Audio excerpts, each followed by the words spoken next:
Hello friends, ಇವತ್ತಿನ ಸಂಚಿಕೆಯಲ್ಲಿ ಏನಾಯಿತು ಅಂತ ನೋಡ್ಕೊಂಡು ಬರೋಣ ಬನ್ನಿ.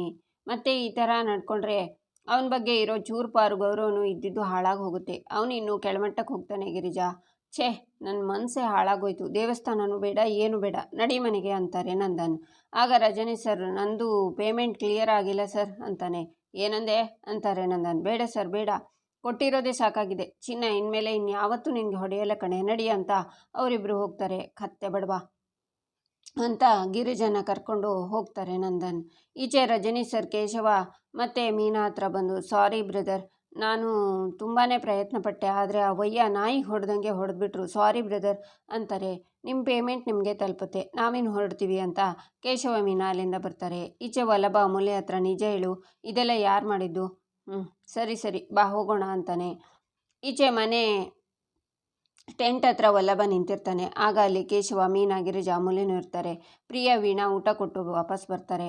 ವಲ್ಲಭ, ಸಾರಿ ಕಣೋ, ಇಷ್ಟೆಲ್ಲ ಆಗಿದ್ದು ನನ್ನಿಂದನೇ. ಈ ನಾಟಕದ ಐಡಿಯಾ ಕೊಟ್ಟಿದ್ದೆ ನಾನು. ನಮ್ಮ ಮಾವ ನಿನ್ನ ಒಳ್ಳೆ ಮನಸ್ಸನ್ನು ನೋಡಿಲ್ವಲ್ಲ, ಅಟ್ಲೀಸ್ಟ್ ಈ ನಾಟಕದಿಂದ ನಿನ್ನ ಒಳ್ಳೆ ಮನಸ್ಸು ಅವರಿಗೆ ಅರ್ಥ ಆಗುತ್ತೆ, ನಿನ್ನ ಮೇಲಿರೋ ಕೋಪ ಕಮ್ಮಿ ಆಗುತ್ತೆ ಅಂತ ಈ ಥರ ಎಲ್ಲ ಮಾಡಿದ್ವಿ. ಆದರೆ ಅಂತಾಳೆ ಮೀನಾ, ನಮ್ಮ ಪ್ಲ್ಯಾನ್ ಎಲ್ಲ ಉಲ್ಟಾ ಪಲ್ಟಾ ಆಗೋಯ್ತು, ಸಾರಿ ಕಣೋ ಅಂತಾನೆ ಕೇಶವ. ಬೇಜಾರು ಮಾಡ್ಕೋಬೇಡ ವಲ್ಲಭ, ಮತ್ತೆ ಏನಾದರೂ ಮಾಡಿ ಇದನ್ನೆಲ್ಲ ಸರಿ ಮಾಡೋಣ ಅಂತಾಳೆ ಮೀನಾ. ಅತ್ತಿಗೆ, ನನಗೇನು ಬೇಜಾರಿಲ್ಲ, ಆದರೆ ಒಂದು ಹೇಳ, ಈ ಒಳ್ಳೆತನ ಅನ್ನುವಂಥದ್ದು ಪ್ರದರ್ಶನಕ್ಕೆ ಇಡುವಂಥದ್ದಲ್ಲ. ನಾನಿಷ್ಟು ಒಳ್ಳೆಯವನು, ನಾನು ಈ ಸಹಾಯ ಮಾಡಿದೆ, ಆ ಸಹಾಯ ಮಾಡಿದೆ ಅಂತ ಹೇಳುವಂಥದ್ದಲ್ಲ. ನಮ್ಮ ಆತ್ಮಸಾಕ್ಷಿಗೆ ನಾವು ಕೊಟ್ಕೊಳ್ಳುವಂಥ ಉತ್ತರ. ಅಯ್ಯೋ, ಅದಕ್ಕೆಲ್ಲ ನೀವ್ಯಾಕೆ ಬೇಜಾರು ಮಾಡ್ಕೊಡ್ತೀರಾ? ಆ್ಯಕ್ಚುಲಿ ನನ್ನ ಟೈಮ್, ನನ್ನ ಹಣೆ ಬರ ಎರಡೂ ಸರಿ ಇಲ್ಲ. ಅದಕ್ಕೆ ನೀವೇನು ಮಾಡೋಕ್ಕಾಗುತ್ತೆ? ಮುಂಚಿನಿಂದನೂ ಎಂಥ ಒಳ್ಳೆ ಕೆಲಸ ಮಾಡ್ಕೊಂಡು ಬಂದ್ರೂ ಅಪ್ಪನ ಕಣ್ಣಿಗೆ ಅದು ತಪ್ಪಾಗೇ ಕಾಣುತ್ತೆ. ಇವತ್ತು ನೋಡಿ, ನಾನೇನು ಮಾಡದೇ ಇದ್ದರೂ ಅಪ್ಪನ ಪಾಯಿಂಟ್ ಆಫ್ ವ್ಯೂನಲ್ಲಿ ನಾನೇ ಎಲ್ಲ ಮಾಡಿಸಿದೆ ಅಂತ ಆಯ್ತಲ್ಲ. ಇನ್ನೂ ಈ ಥರ ಎಷ್ಟು ಸಲ ಆಗುತ್ತೋ ಅಂತ ನನಗೆ ಗೊತ್ತಿಲ್ಲ. ಅಪ್ಪನಿಗೆ ನನ್ನ ಮೇಲಿರೋ ಬೇಸರ, ಕೋಪ ಇನ್ನೂ ಎಷ್ಟು ದಿನ ಮುಂದುವರಿಯುತ್ತೋ ಅದು ಐಡಿಯಾ ಇಲ್ಲ. ಬಟ್ ಪರವಾಗಿಲ್ಲ, ನನಗೂ ಅಭ್ಯಾಸ ಆಗೋಗಿದೆ. ಮನೆ ಒಳಗಡೆ ಇದ್ದರೆ ಈಗ ಟೆಂಟ್ಗೆ ಬಂದಿದ್ದೀನಿ. ಅಪ್ಪನ ಮನಸ್ಸಲ್ಲಿ ಸ್ವಲ್ಪನಾದರೂ ನಾನು ಉಳ್ಕೊಂಡಿದ್ದೆ ಅಂದ್ಕೊಂಡಿದ್ದೆ, ಆದರೆ ಇವತ್ತು ಆ ಭ್ರಮೆನೂ ಹೊರಟೋಯ್ತು. ನಾನು ಪಡ್ಕೊಂಡು ಬಂದಿರೋದೇ ಇಷ್ಟು, ನನ್ನ ಹಣೆಯಲ್ಲಿ ಬರೆದಿರೋದೇ ಇಷ್ಟು ಅಂತ ನನಗೆ ನಾನೇ ಸೈಲೆಂಟಾಗಿ ಹೋಗ್ತೀನಷ್ಟೇ. ನೀವ್ಯಾರೂ ತಲೆ ಕೆಡಿಸ್ಕೋಬೇಡಿ ಅಂತಾನೆ ವಲ್ಲಭ, ಹಾಗೆಲ್ಲ ಮಾತಾಡಬೇಡುವ, ನೋಡು ಕಂದ, ಕುದಿಯೋ ನೀರಲ್ಲಿ ಪ್ರತಿಬಿಂಬ ನೋಡೋಕ್ಕೆ ಹೋಗಬಾರ್ದು ಕಣೋ. ಆ ನೀರು ತಿಳಿಯಾಗೋವರೆಗೂ ಸ್ವಲ್ಪ ಕಾಯಬೇಕು. ಹಾಗೆ ನಿಮ್ಮ ಅಪ್ಪ ಈಗ ಸಿಟ್ಟಲ್ಲಿದ್ದಾರೆ, ಅವರಿಂದ ಕ್ಷಮೆ ಸಿಗುತ್ತೆ ಅಂತ ಅಂದ್ಕೊಂಡು ನೀನು ಹೀಗೆ ಹತಾಶನಾಗಬೇಡ ಕಂದ ಅಂತಾರೆ ಗಿರಿಜಾ. ಅಮ್ಮ, ಅಪ್ಪಂಗೆ ನನ್ನ ಮೇಲಿರೋದು ಒಂದೆರಡು ದಿನದಲ್ಲಿ ಹೋಗೋ ಕೋಪ ಅಲ್ಲ, ತಾತ್ಸಾರ. ಇವನು ಯಾವತ್ತೂ ಉದ್ಧಾರ ಆಗಲ್ಲ ಅನ್ನೋ ತಾತ್ಸಾರ. ಇದೆಲ್ಲ ಯಾವತ್ತಿಗೂ ಬದಲಾಗೋದಿಲ್ಲ ಅಂತ ನನಗೆ ಚೆನ್ನಾಗಿ ಗೊತ್ತಾಗಿ ಹೋಗಿದೆ. ಆದರೆ ನೀವೆಲ್ಲರೂ ಹೊಸದಾಗಿ ಫೀಲ್ ಮಾಡ್ಕೋಬೇಡಿ. ಯಾಕೆ ಎಲ್ಲರೂ ಮುಖ ಊಸ್ಕೊಂಡು ಕೂತಿದ್ದೀರಾ? ಅತ್ತಿಗೆ ಸ್ಮೈಲ್, ಅಮ್ಮ ನಗಮ್ಮ, ಕುಳ್ಳಿ ನಗೆ. ಅತ್ತಿಗೆ, ನಿಮ್ಮ ಐಡಿಯಾ ಅಂತೂ ಸಖತ್ತಾಗಿದೆ, ಬಟ್ ಏನು ಮಾಡೋದು, ನನ್ನ ಟೈಮ್ ಸರಿ ಇಲ್ಲ, ಎಲ್ಲ ನೀರ್ಪಾಲಾಗೋಯ್ತು. ಆದರೆ ನೆಕ್ಸ್ಟ್ ಟೈಮ್ ಈ ಥರ ಪ್ಲ್ಯಾನ್ ಮಾಡಬೇಕಾದ್ರೆ ಮುಂಚೆನೇ ನನಗೆ ಸ್ಕ್ರಿಪ್ಟ್ ಕೊಟ್ಬಿಡಿ, ಆವಾಗ ನಾನು ಪ್ರಿಪೇರ್ ಆಗಿ ಬಂದುಬಿಡ್ತೀನಿ. ಹೇಗೆ ಕರಿಬೇಕು? ನೀನ್ಯಾಕೆ ಹಾಗೆ ನಿಂತಿದ್ಯಾ? ಇವರಿಗೆಲ್ಲ ಹೇಳು ಕೂಲಾಗಿರೋದಕ್ಕೆ. ನನಗೇನು ಆಗಿಲ್ಲ, ಬಿಂದಾಸ್ ಆಗಿದ್ದೀನಿ. ಆದರೂ ನೀವೇನೇ ಹೇಳಿ, ಈ ಟೆಂಟ್ ಜೀವನ ಒಂಥರ ನೆಮ್ಮದಿಯಾಗಿದೆ. ಸರಿ ಸರಿ, ನೀವೆಲ್ಲ ಮನೆಗೆ ಹೋಗಿ.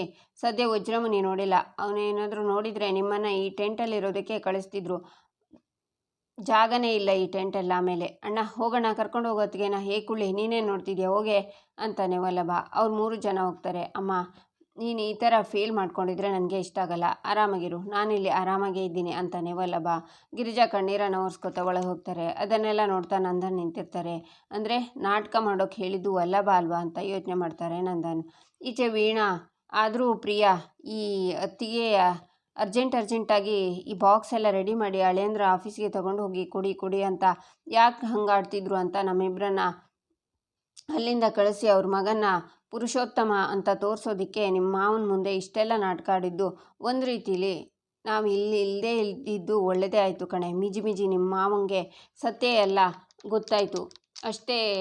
ಅವ್ರ ತಲೆ ಮೇಲೆ ಅವರೇ ಚಪ್ಪಡಿ ಕಲ್ಲು ಎಳ್ಕೊಂಡ್ಬಿಟ್ರು. ನಾವೇನಾದರೂ ಇದ್ದಿದ್ರೆ ಆ ಚಪ್ಪಡಿ ಕಲ್ಲು ನಮ್ಮ ಕಾಲ ಮೇಲೂ ಬೀಳ್ತಿತ್ತು ಅಂತಾರೆ. ಅದಕ್ಕೆ ಹೇಳೋದು, ದೇವ್ರು ಯಾವಾಗಲೂ ಒಳ್ಳೆಯವ್ರ ಕಡೆ ಇರ್ತಾನೆ ಅಂತ. ನೋಡು, ನಮ್ಮ ವಿಷಯದಲ್ಲಿ ಅದು ನಿಜ ಆಯ್ತಲ್ಲ ಅಂತಾಳೆ ಪ್ರಿಯಾ. ಹೌದು ಕಂದ, ನಾವಿಬ್ಬರೂ ತುಂಬ ಒಳ್ಳೆಯವರು ಕಣೆ ಅಂತಾರೆ ವೀಣಾ. ಈಚೆ ಮೀನಾ ರೂಮಲ್ಲಿ ಯೋಚನೆ ಮಾಡ್ತಾ ಕೂತಿರ್ತಾಳೆ. ಆಗ ಕೇಶವ ಬಂದು ಅವಳ ಪಕ್ಕ ಕೂತ್ಕೊಂಡು, ಮೀನಮ್ಮ ಯಾಕೆ ಹೀಗೆ ಕೂತಿದ್ಯಾ, ಏನಾಯಿತು ಅಂತಾನೆ. ಏನೂ ಇಲ್ಲ ಕೇಶವ ಅಂತಾಳೆ ಮೀನಾ. ಗೊತ್ತಾಯ್ತು ಬಿಡು, ಇನ್ನೂ ಬೆಳಿಗ್ಗೆ ಬಗ್ಗೆನೇ ಯೋಚನೆ ಮಾಡ್ತಿದ್ದೆ ಅಲ್ವಾ, ನಮ್ಮ ಪ್ಲ್ಯಾನ್ ವರ್ಕ್ ಆಗಿಲ್ಲ ಅಂದರೆ ಏನು ಮಾಡೋಕ್ಕಾಗುತ್ತೆ ಹೇಳು ಅಂತಾನೆ ಕೇಶವ. ನನಗೆ ತುಂಬ ಬೇಜಾರಾಗ್ತಿದೆ ಕೇಶವ. ಮಾವನ ದೃಷ್ಟಿಲಿ ವಲ್ಲಭನ ಇಮೇಜ್ ಸರಿ ಮಾಡೋಕೆ ಹೋಗಿ ಇನ್ನಷ್ಟು ಹಾಳು ಮಾಡಿಬಿಟ್ವಿ. ಪಾಪ ವಲ್ಲಭ ಅದೆಷ್ಟು ನೊಂದ್ಕೊಂಡಿದ್ದಾನೋ ಏನೋ ಅಂತಾಳೆ ಮೀನಾ. ಏನು ಮಾಡೋದು ಮೀನಾ, ವಲ್ಲಭ ಬಂದು ಆ ರಜನಿಗೆ ಹೊಡೆಯೋಷ್ಟರಲ್ಲಿ ಅಪ್ಪ ಬಂದು ಹೊಡೆದೇ ಬಿಟ್ರು, ಅದಕ್ಕೆ ಎಡವಟ್ಟಾಗಿದ್ದು ಅಂತಾನೆ ಕೇಶವ. ಹೌದು, ಮಾವ ಮತ್ತು ವಲ್ಲಭ ಒಂದೇ ಥರ, ಈ ಥರ ವಿಷಯದಲ್ಲಿ ಇಬ್ಬರು ಒಂದೇ ಥರ ರಿಯಾಕ್ಟ್ ಮಾಡ್ತಾರೆ.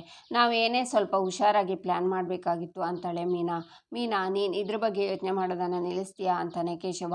ಆಗ್ತಿಲ್ಲ ಕೇಶವ, ನನಗೆ ಅದರಿಂದ ಹೊರಗೆ ಬರೋಕ್ಕಾಗ್ತಿಲ್ಲ. ಪಾಪ ವಲ್ಲಭ ನನ್ನಿಂದಾಗಿ ಮಾವನ ದೃಷ್ಟಿಯಲ್ಲಿ ಇನ್ನೂ ಕೆಟ್ಟವನಾಗಿ ಕಾಣಿಸ್ಕೊಂಡ. ನನಗೆ ಗಿಲ್ಟ್ ಕಾಡ್ತಿದೆ ಅಂತಾಳೆ ಮೀನಾ. ಮೀನಮ್ಮ, ಪ್ಲ್ಯಾನ್ ಮಾಡಿದ್ದು ನೀನೇ ಇರ್ಬೋದು, ಆದರೆ ನಾವೆಲ್ಲ ಸೇರಿದ್ವಿ ಅಲ್ವಾ, ನೋಡು ನನಗೂ ಗಿಲ್ಟ್ ಇದೆ. ಅಪ್ಪನ ಹತ್ರ ಹೋಗಿ ಪ್ಲ್ಯಾನ್ ಮಾಡಿದ್ದೆಲ್ಲ ನಾವೇ ಅಂತ ಹೇಳಿಬಿಡ್ಬೋದಾಗಿತ್ತು, ಆದರೆ ನಾವೆಲ್ಲ ಹೀಗೆ ಮಾಡಿದ್ದೀವಿ ಅಂತ ಗೊತ್ತಾದರೆ ಅವ್ರ ಮನಸ್ಸಿಗೆ ನೋವಾಗುತ್ತೆ, ಅದಕ್ಕೆ ಸುಮ್ಮನೆ ಇದ್ದೀನಿ ಅಷ್ಟೇ. ಮೀನಾ, ಚಿಯರ್ ಅಪ್, ಮರಳಿ ಯತ್ನವ ಮಾಡು ಅಂತ ಇನ್ನೊಂದು ಪ್ಲ್ಯಾನ್ ಮಾಡೋಣ, ಆಗೆಲ್ಲ ಸರಿ ಹೋಗುತ್ತೆ. ಅಪ್ಪ ವಲ್ಲಭನ ವಾಪಸ್ ಮನೆ ಕರ್ಕೋತಾರೆ ಅಂತಾನೆ ಕೇಶವ. ಏನು ಇನ್ನೊಂದು ಪ್ಲ್ಯಾನಾ ಅಂತಾಳೆ ಮೀನಾ. ಹ್ಞೂ ಮೀನಾ, ಇವಾಗ ನೀನು ಪ್ಲ್ಯಾನ್ ಮಾಡಿದ್ಯಾ, ವರ್ಕ್ ಆಗಲಿಲ್ಲ. ಕೇಶವ ಪ್ಲ್ಯಾನ್ ಮಾಡ್ತಾನೆ, 100% ವರ್ಕ್ ಆಗುತ್ತೆ ಅಂತಾನೆ ಕೇಶವ. ಏನು ಅದು ಅಂತಾಳೆ ಮೀನಾ. ಏನು ಗೊತ್ತಾ ಮೀನಾ, ನಾನು ಮಾಧವಣ್ಣ ರಾತ್ರಿ ಮುಸ್ಕಾಕೊಂಡು ವಲ್ಲಭನ ಟೆಂಟ್ ಹತ್ರ ಹೋಗ್ತೀವಿ. ಅವನ ಎದುರಿಸಿ ಬೆದರಿಸಿ ಟೆಂಟನ್ನು ಕಿತ್ತಾಕ್ಬಿಡ್ತೀವಿ. ಆಗ ವಲ್ಲಭ ಒಬ್ಬನೇ ಬೀದಿಲಿ ನಡುರಾತ್ರಿಲಿ ಚಳಿಯಲ್ಲಿ ನಡುಕ್ತಾನೆ ನಿಂತಿರ್ತಾನೆ. ಅದನ್ನು ಅಪ್ಪ ನೋಡಿ ಅಪ್ಪನ ಮನಸ್ಸು ಕರಗಿ ನೀರಾಗಿ ಹರಿದ್ಬಿಡುತ್ತೆ. ವಲ್ಲಭ ಆ ನೀರಲ್ಲಿ ಸ್ವಿಮ್ಮಿಂಗ್ ಮಾಡಿಕೊಂಡು ಮನೆಗೆ ವಾಪಸ್ ಬರ್ತಾನೆ. ಅಪ್ಪ ಆಗ ಗಟ್ಟಿ ಧ್ವನಿಯಲ್ಲಿ, ಗಿರಿಜಾ ಇದೇ ಕೊನೆ, ತರಲೆ ಮಾಡಬೇಡ ಅಂತ ಹೇಳು ಅಂತ ರೂಮಿಗೆ ಹೋಗ್ಬಿಡ್ತಾರೆ. ಎಂಥ ಪ್ಲ್ಯಾನ್ ಗುರು ಕೇಶವ, ನಿನ್ನ ತಲೆನ ತಗೊಂಡೋಗಿ ಅಂತ ಮೀನಾ ನೋಡ್ತಾ. ಏನು ಮೀನಾ, ನನ್ನ ಪ್ಲ್ಯಾನ್ ಕೇಳಿ ಕರ್ಗೋಗ್ಬಿಟ್ಯಾ ಹಿಂಗೆ, ಇಷ್ಟೊಂದು ಟ್ಯಾಲೆಂಟ್ ಇವನಿಗೆ ಅಂತ ಯೋಚನೆ ಮಾಡ್ತಿದ್ಯಾ? ಹಂಗೆ ಮೀನಾ, ಚಿಕ್ಕ ವಯಸ್ಸಿಂದನೂ ಹೆವಿ ಟ್ಯಾಲೆಂಟೆಡ್, ಆದರೆ ಬೆಳಕಿಗೆ ಬರಲಿಲ್ಲ ಅಷ್ಟೇ. ಹೋಗಲಿ ಬಿಡು, ಈಗ ನನ್ನ ತಮ್ಮನ ಜೀವನದಲ್ಲಿ ಬೆಳಕು ತರೋಕ್ಕಾದ್ರೂ ಈ ಟ್ಯಾಲೆಂಟ್ ಯೂಸ್ ಆಗಲಿ ಅಂತಾನೆ ಕೇಶವ. ಕೇಶವ, ನಿನ್ನ ತಲೆ ಅಂತಾಳೆ ಮೀನಾ. ನಿನಗೆ ಪ್ಲ್ಯಾನ್ ಅರ್ಥ ಆಗಿಲ್ವಾ, ಇನ್ನೊಂದ್ಸಲ ಹೇಳ ಅಂತಾನೆ ಕೇಶವ. ಕೇಶವ, ಡಬ್ಬಾ ಪ್ಲ್ಯಾನ್ ಎಷ್ಟು ಸಲ ಹೇಳ್ತೀಯೋ ಅಂತಾಳೆ ಮೀನಾ. ಅಲ್ಲ ಮೀನಾ, ಜಸ್ಟ್ ಇಮ್ಯಾಜಿನ್, ನಾನು ಮಾಧವಣ್ಣ ಮುಸ್ಕಾಕೊಂಡು ವಲ್ಲಭ ಇರೋ ಟೆಂಟ್ನ ಕಿತ್ತು ಬಿಸಾಕಿ ಅಂತ ಕೇಶವ ಹೇಳುವಾಗ, ಆಗ ಮಾವ ನಿಮ್ಮಿಬ್ಬರನ್ನ ನೋಡಿ 2 ಬಾರಿಸ್ತಾರೆ. ಆವಾಗ ಹಾಕ್ಕೊಂಡಿರೋ ಮುಸ್ಕನ್ನು ತೆಗೆದಾಗ ನೀವಿಬ್ಬರು ಅಂತ ಗೊತ್ತಾಗುತ್ತಲ್ಲ, ಆವಾಗ ಇನ್ನೆರಡು ಬಾರಿಸ್ತಾರೆ. ಆಮೇಲೆ ನಿಮ್ಮನ್ನು ಮನೆಯಿಂದ ಆಚೆ ಹಾಕ್ತಾರೆ. ವಾವ್ ಕೇಶವ, ಸಖತ್ತಾಗಿದೆ ಕಣೋ ಐಡಿಯಾ. ಆಮೇಲೆ ನಾವು ನಿಮ್ಮ 3 ಜನರನ್ನು ಮನೆಯೊಳಗೆ ಕರ್ಕೊಂಡು ಬರೋದಕ್ಕೆ ಮತ್ತೊಂದು ಪ್ಲ್ಯಾನ್ ಮಾಡಬೇಕು, ಅದೇ ತಾನೇ ನಿನ್ನ ಪ್ಲ್ಯಾನು ಅಂತಾಳೆ ಮೀನಾ. ಸರಿ ಬಿಡು, ಯಾಕೆ ಬೈತೀಯಾ, ಬೇರೆ ಏನಾದರೂ ಪ್ಲ್ಯಾನ್ ಮಾಡ್ತೀನಿ ಅಂತಾನೆ ಕೇಶವ. ಅಪ್ಪ ತಂದೆ, ನೀನು ಯಾವ ಪ್ಲ್ಯಾನು ಮಾಡೋದು ಬೇಡ, ನಿನ್ನ ಹೆವಿ ಟ್ಯಾಲೆಂಟೆಡ್ ತಲೆಗೆ ಸ್ವಲ್ಪ ರೆಸ್ಟ್ ಕೊಡು ಅಂತಾಳೆ ಮೀನಾ.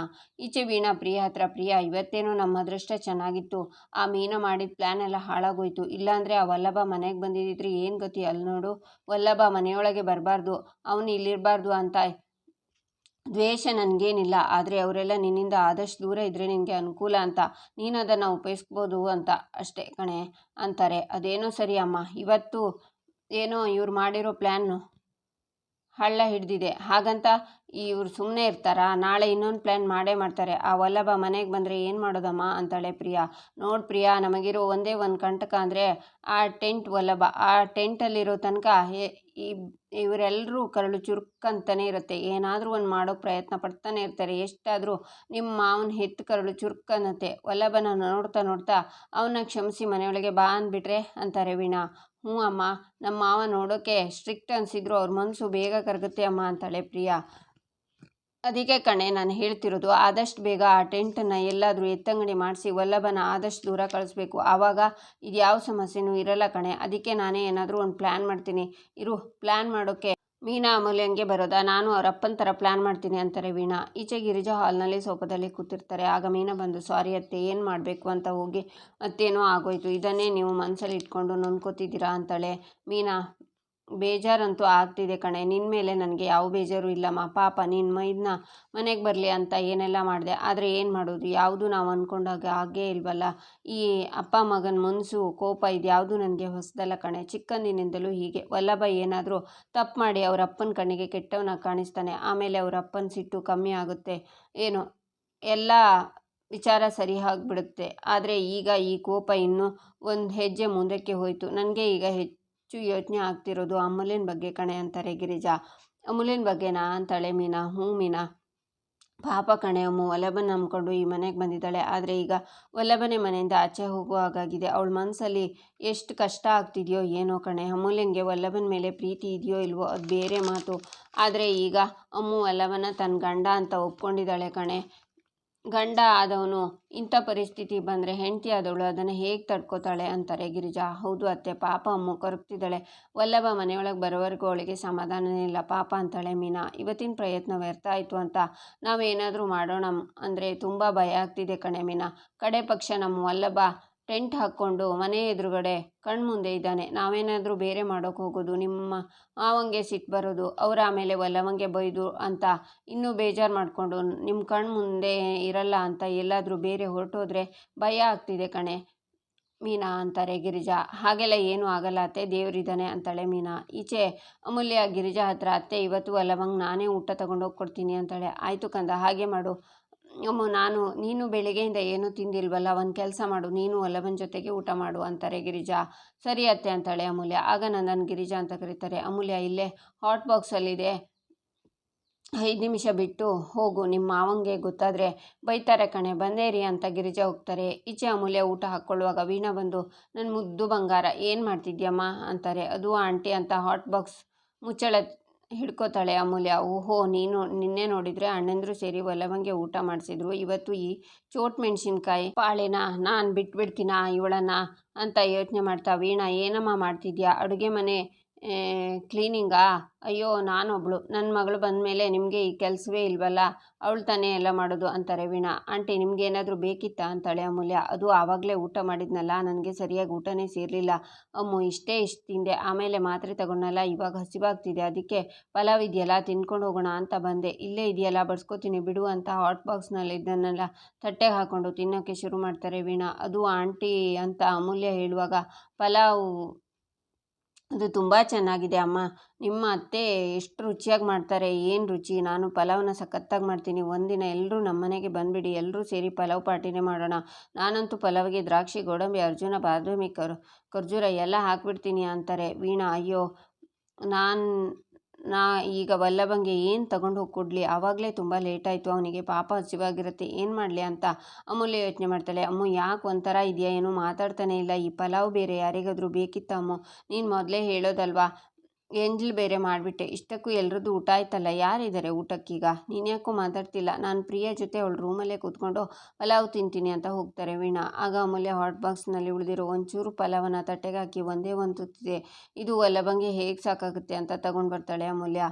ನಮ್ಮ ಅಪ್ಪ ಕೊಟ್ಟಿರೋ ಫೋನು 1995 ಮಾಡೆಲ್ ಅನಿಸುತ್ತೆ, ನಾನೇ ಹುಟ್ಟಿರಲಿಲ್ಲ, ಯಾಕೋ ಶೀಘ್ರದಲ್ಲಿ ಕೈ ಕೊಡುತ್ತೆ, ಸ್ಯಾಲ್ರಿ ಬಂದಮೇಲೆ ಒಂದು ಹೊಸ ಫೋನ್ ತಗೋಬೇಕು ಅಂತ ವಲ್ಲಭ ಹೇಳ್ತಿರ್ತಾನೆ. ಆಗ ಅಮೂಲ್ಯ ಬರ್ತಾಳೆ. ಓಹೋ ಮಿಸ್ ದೊಡ್ಡಬಳ್ಳಾಪುರ ಕುಳ್ಳಿಯವರು, ಬನ್ನಿ, ಈ ಟೈಮ್ಗೂ ಈ ಡ್ರೆಸ್ಗೂ ಒಳ್ಳೆ ಕೆಂಪು ಸಿಲಿಂಡರ್ ಥರ ಕಾಣಿಸ್ತಿದ್ದೀರಾ, ಏನು ಇಲ್ಲಿ ತನಕ ಬಂದಿದ್ದು, ಬಡವ್ರ ಮನೆ ಸೋಫಾ ಚೇರ್ ಏನೂ ಇಲ್ಲ, ಕೂತ್ಕೊಳ್ಳೋಕೆ ಇಲ್ಲೇ ಕೂತ್ಕೊಳ್ಳಿ ಅಂತಾನೆ. ಅಮೂಲ್ಯ ಕೂತ್ಕೋತಾಳೆ. ಊಟ ಬೇರೆ ತಂದಿದ್ದೀರಾ, ಕೊಡಿಲಿ ಅಂತ ತಟ್ಟೆನ ತಗೊಂಡು, ಅಯ್ಯೋ ಕುಳ್ಳಿ ತಂದು ನನ್ನನ್ನೇನು ನಾಯಿ ಮರಿ ಅಂದ್ಕೊಂಡಿದ್ಯಾ, ಒಂದೇ ಒಂದು ತುತ್ತು ತಗೊಂಡು ಬಂದಿದ್ಯಾ, ಮಿಕ್ಕಿದ್ದೆಲ್ಲ ನೀನು ತಿಂದ್ಬಿಟ್ಯಾ, ಹೋಗಲಿ ಬಿಡು, ಅದಕ್ಕೆ ಯಾಕೆ ಮುಖನ ಅಷ್ಟೊಂದು ಚಿಕ್ಕದು ಮಾಡ್ಕೊಂಡಿದ್ಯಾ, ನಿಂದು ಊಟ ಆಯ್ತಾ ಅಂತಾನೆ ವಲ್ಲಭ. ನಂದು ಬಿಡು, ನಿನಗೆ ಒಂದೇ ಒಂದು ತುತ್ತು ತರೋ ಹಾಗಾಯಿತು, ಸಾರಿ ಕಣೋ ಅಂತಾಳೆ ಅಮೂಲ್ಯ. ಇದಕ್ಕೆ ಯಾಕೆ ಬೇಜಾರು ಮಾಡ್ಕೋತೀಯ, ಒಂದು ತುತ್ತಾದರೂ ನನಗೋಸ್ಕರ ತಗೊಂಡು ಬಂದಿದ್ಯಲ್ಲ, ಅಷ್ಟಕ್ಕಾದರೂ ಸ್ವಲ್ಪ ಖುಷಿ ಆಯಿತು ನನಗೆ, ಆದರೆ ಈಗ ಈ ಒಂದು ತುತ್ತನ್ನು ಇಬ್ಬರು ಶೇರ್ ಮಾಡ್ಕೊಂಡು ತಿನ್ನೋಣ ಅಂತಾನೆ ವಲ್ಲಭ. ಶೇರ್ ಎಲ್ಲ ಬೇಡ, ನೀನು ತಿನ್ನು ಅಂತಾಳೆ ಅಮೂಲ್ಯ. ಲೂಸು, ಈ ಒಂದು ತುತ್ತಲ್ಲೇ ಅರ್ಧ ತಿನ್ನೋಣ ಬಾ ಅಂತಾನೆ ವಲ್ಲಭ. ಬೇಡ ಕಣೋ ಅಂತಾಳೆ ಅಮೂಲ್ಯ. ಹಂಚ್ಕೊಂಡು ತಿನ್ನೋದ್ರಲ್ಲಿ ಮಜಾ ಏನು ಗೊತ್ತಾ, ನಿನಗೆ ಹುಟ್ಟಿದಾಗಿನಿಂದ ನಿಮ್ಮ ಅಪ್ಪ ಹೇಳ್ಕೊಟ್ಟಿಲ್ಲ, ಹೇಳಿಸಿದನ್ನೆಲ್ಲ ಕೊಡಿಸಿ ಗೋಲ್ಡನ್ ಸ್ಪೂನಲ್ಲಿ ತಿನ್ನಿಸ್ಬಿಟ್ಟಿದ್ದಾರೆ, ಅದಕ್ಕೆ ಈ ಕೈ ತುತ್ತಿನ ರುಚಿ ನಿನಗೆ ಗೊತ್ತಿಲ್ಲ, ಆದರೆ ನಮ್ಮನೇಲಿ ನಾವು ಏನೇ ತೊಗೊಂಡ್ರು ಮೊದಲು ಮಾಡ್ತಿದ್ದು ಶೇರಿಂಗ್ ಕಣೆ, ಅದಕ್ಕೆ ನಮ್ಮ ಬಾಂಡ್ ಅಷ್ಟು ಸ್ಟ್ರಾಂಗ್ ಆಗಿರೋದು, ಶೇರಿಂಗ್ ಇಸ್ ಕೇರಿಂಗ್ ಕಣೆ. ಯಾಕೆ ನಿಮ್ಮಪ್ಪ ನಿನಗೆ ಇದೆಲ್ಲ ಹೇಳ್ಕೊಟ್ಟಿಲ್ವಾ, ಇದರಲ್ಲಿ ಆಫ್ ಮಾಡ್ತೀನಿ, ಈ ಸೈಟ್ ನಿನಗೆ ಈ ಸೈಟ್ ನನಗೆ ಅಂತ ಅವಳಿಗೆ ಕೈಗೆ ಸ್ವಲ್ಪ ಹಾಕಿ ತಾನು ಕೈಯಲ್ಲಿ ಇಟ್ಕೊಂಡು ತಿನ್ನು ಅಂತ ಇಬ್ಬರು ತಿಂತಾರೆ. ನಂತರ ವಲ್ಲಭ ತೇಗ್ತಾನೆ. ಕಾಡು ಪಾಪ, ನೀನು ತಿಂದಿದ್ದೇ ಅರ್ಧ ತುತ್ತು, ಅದಕ್ಕೆ ತೇಗ್ ಬಂತ ಅಂತಾಳೆ ಅಮೂಲ್ಯ. ಇದು ಹೊಟ್ಟೆ ತುಂಬಿ ಬಂದಿರೋ ತೇಗಲ್ಲ ಕಣೆ, ನೀನು ನನಗೋಸ್ಕರ ಇಷ್ಟೆಲ್ಲ ಸರ್ಕಸ್ ಮಾಡಿ ಒಂದು ತುತ್ತು ತಗೊಂಡು ಬಂದಿಯಲ್ಲ ಅದಕ್ಕೆ ಮನಸ್ಸು ತೃಪ್ತಿಯಾಗಿ ಬಂದಿರೋ ತೇಗು ಅಂತಾನೆ ವಲ್ಲಭ. ಆಗಿಬ್ಬರು ಜೋರಾಗಿ ನಗ್ತಾರೆ. ಈಚೆ ಇನ್ಸ್ಪೆಕ್ಟರ್ ನಂದನ್ ಮನೆಗೆ ಬರ್ತಾರೆ. ಗಿರಿಜಾ ಪರ್ಸ್ ಕೊಡು ಅಂತ ನಂದನ್ ಹೊರಡುವಾಗ ಇನ್ಸ್ಪೆಕ್ಟರ್ ನಂದನ್ ಮನೆಯೊಳಗೆ ಬರ್ತಾರೆ. ಸರ್ ನಮಸ್ಕಾರ, ಕೂತ್ಕೊಳ್ಳಿ ಅಂತಾರೆ ನಂದನ್. ನಾನಿಲ್ಲಿ ಕೂತ್ಕೊಳ್ಳೋಕೆ ಬಂದಿಲ್ಲ ಅಂತಾರೆ ಇನ್ಸ್ಪೆಕ್ಟರ್. ಏನು ವಿಷಯ ಹೇಳಿ ಸರ್ ಅಂತಾರೆ ನಂದನ್. ವಲ್ಲಭ ಅಂದರೆ ನಿಮ್ಮ ಮಗನೇ ತಾನೇ ಅಂತಾರೆ ಇನ್ಸ್ಪೆಕ್ಟರ್. ಕರೀರಿ, ಅವನ ಮಾತಾಡಬೇಕು ಅಂತಾರೆ ಇನ್ಸ್ಪೆಕ್ಟರ್. ಸರ್ ಅವನ ಮನೇಲಿಲ್ಲ ಅಂತಾರೆ ನಂದನ್. ಕರೆಸ್ರಿ ಅವನ, ಆ ವಲ್ಲಭ ಇಲ್ಲಿರ್ಬೇಕಷ್ಟೇ ಅಂತಾರೆ ಇನ್ಸ್ಪೆಕ್ಟರ್. ಆಗ ವಲ್ಲಭ ಹೊರಗಿನಿಂದ ಓಡಿ ಬಂದು ಹೊಸ್ಲು ಹೊರಗೆ ನಿಂತ್ಕೋತಾನೆ. ವಲ್ಲಭ ಬಂದ ಅಂತಾರೆ ಗಿರಿಜಾ. ಇಲ್ಲಿಗೆ ಈ ಸಂಚಿಕೆ ಮುಕ್ತಾಯವಾಗುತ್ತೆ.